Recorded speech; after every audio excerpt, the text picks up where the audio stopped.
नमस्कार दोस्तों, मेरा नाम है दर्शित और आप देख रहे हैं फिनज्ञान चैनल। तो आज हम बात करने वाले एक ऐसी शख्सियत के बारे में जिसे इंडिया का वॉरेन बफेट भी कहा जाता है। आप पहचान ही गए होंगे, हम बात करने वाले राकेश झुनझुनवाला के बारे में। राकेश राधेश्याम झुनझुनवाला एक बिजनेस टाइकून, स्टॉक ट्रेडर और निवेशक है। तो बिना टाइम वेस्ट करे जल्दी से वीडियो स्टार्ट करते हैं।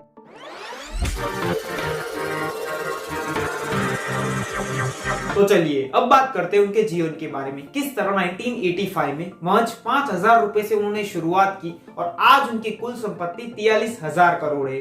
उनका जन्म 5 जुलाई 1960 मुंबई शहर में एक मारवाड़ी परिवार में होता है। उनके पिता एक इनकम टैक्स ऑफिसर थे। मुंबई सपनों का वो शहर जहाँ हर कोई सपने देखता तो है पर पूरे करने की ताकत किसी किसी में ही होती है और राकेश झुनझुनवाला उनमें से एक थे। राकेश झुनझुनवाला को बचपन से ही स्टॉक मार्केट में दिलचस्पी थी। जब भी उनके पिता और मित्र स्टॉक मार्केट की बातें किया करते थे तो वह उन बातों को बहुत ध्यान लगा के सुनते थे। दोस्तों, जब राकेश एक बार 13-14 साल की उम्र के थे तब उन्होंने अपने पिता से पूछा कि शेयर के भाव में उतार चढ़ाव कैसे होता है। तब उनके पिता ने उन्हें अखबार, कंपनियों की रिपोर्ट पढ़ने की सलाह दी। राकेश ने अपने पिता की हर सलाह का पालन किया और वो रोजाना कंपनियों को एनालाइज करने लगे और धीरे धीरे वो शेयर बाजार को समझने लगे। जैसे जैसे वो बड़े हुए उनकी रुचि शेयर बाजार में बढ़ने लगी। राकेश ने अपने पिता से स्टॉक मार्केट में करियर बनाने की इच्छा भी जताई, पर उनके पिता ने उन्हें पहले ग्रेजुएशन पूरे करने की सलाह दी। आगे जाके उन्होंने अपनी ग्रेजुएशन सिडनेहम कॉलेज से पूरी की और 1985 में वो चार्टर्ड अकाउंटेंट बन गए। फिर एक बार राकेश ने अपने पिता से शेयर बाजार में करियर बनाने की इच्छा जताई, पर इस बार राकेश के पिता ने उनसे कहा कि अब तुम्हें जिस भी करियर में रुचि हो तुम वो कर सकते हो, पर ना तो तुम मेरे या मेरे दोस्त के पास पैसे मांगने आओगे।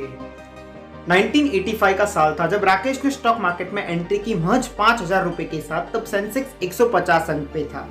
राकेश का भाई सीए प्रैक्टिशनर था और उनकी एक क्लाइंट थी जिसे हायर रिटर्न की तलाश थी। तब राकेश ने उनसे 2.5 लाख की पूंजी ली और उन्हें फिक्स्ड रिटर्न से भी हायर रिटर्न का वादा किया। उनकी पहली इन्वेस्टमेंट टाटा टी में थी जिससे उन्होंने 5 लाख का प्रॉफिट कमाया। उन्होंने टाटा टी कंपनी के शेयर 43 के भाव में खरीदे थे और अगले 3 महीनों में शेयर का भाव 143 हो गया। अगले कुछ सालों में 1986 से 1989 में राकेश झुनझुनवाला ने 20 से 25 लाख का लाभ कमाया। राकेश झुनझुनवाला का अगला बड़ा निवेश सेसागोवा कंपनी के शेयरों में था जिसे उन्होंने 28 के दाम पे खरीदा था और भाव बढ़कर 65 हो गए थे। दोस्तों, धीरे धीरे राकेश झुनझुनवाला की संपत्ति करोड़ों में हो गई। उन्होंने रेयर एंटरप्राइज नाम की कंपनी की भी स्थापना की जिससे वो अपना पोर्टफोलियो मैनेज करते रहे। कहते हैं ना, सबका एक टर्निंग पॉइंट आता है। राकेश झुनझुनवाला का भी आया जब उन्होंने 2002-03 में टाइटन कंपनी के शेयर 3 रुपए के एवरेज प्राइस पे खरीदे जिसकी मौजूदा कीमत आज 2300 रुपए है। दोस्तों, राकेश झुनझुनवाला की आज भी 3.8% की हिस्सेदारी टाइटन कंपनी में है। अगले सालों में से कई मल्टीब्लैगर स्टॉक में राकेश ने इन्वेस्टमेंट किया जैसे कि Lupin, CRISIL, Titan etcetera etcetera.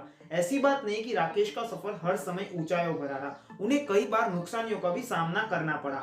पर कहते हैं ना कि उतार चढ़ाव तो हमारी जिंदगी का एक हिस्सा है। हाल की बात करें तो राकेश झुनझुनवाला की कुल संपत्ति 43,000 करोड़ है।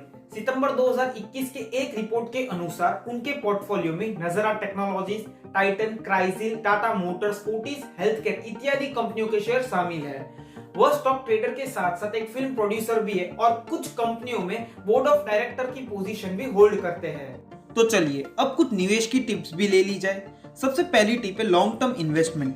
राकेश झुनझुनवाला के हिसाब से सिर्फ अच्छे स्टॉक या फंड में निवेश करना ही काफी नहीं होता, इसे हमें लॉन्ग टर्म के लिए होल्ड भी करना पड़ता है अच्छा मुनाफा कमाने के लिए। दूसरी टिप है डोंट अफ्रेड ऑफ मिस्टेक्स। गलतियों से डरिए मत बल्कि उससे सीखे। तीसरी टिप है डू रिसर्च बिफोर इन्वेस्टिंग। हम शेयर बाजार या म्यूचुअल फंड में निवेश करने से पहले सही तरह उसकी रिसर्च करनी चाहिए, नहीं तो हमारा मेहनत से कमाया गया पैसा डूब सकता है। पांचवी टिप है पेशेंस, धीरज रखनी चाहिए। छठी टिप है मार्केट को सुप्रीम माने। उनका कहना है कि जो लोग बाजार को सुप्रीम सर्वोच्च नहीं मानते वो कभी शेयर बाजार से पैसा नहीं कमा सकते। ये कुछ इंपॉर्टेंट इन्वेस्टमेंट टिप्स थी जो हमें राकेश झुनझुनवाला से सीखनी चाहिए। हाल ही में राकेश झुनझुनवाला और जेट एयरवेज के पूर्व सीईओ विनय दुबे ने अपने नए वेंचर की शुरुआत की है, आकाशा एयरलाइन। ये एयरलाइंस एक अल्ट्रा लो कॉस्ट एयरलाइंस है। क्या ये एयरलाइंस विमान उद्योग में रिवॉल्यूशन ला सकती है, ये तो समय ही बताएगा। तो दोस्तों, ये कहानी थी राकेश झुनझुनवाला की। आपको कैसी लगी मुझे कमेंट सेक्शन में जरूर बताएं और ऐसे वीडियो देखने के लिए हमारे चैनल को लाइक, शेयर और सब्सक्राइब कीजिए। धन्यवाद दोस्तों।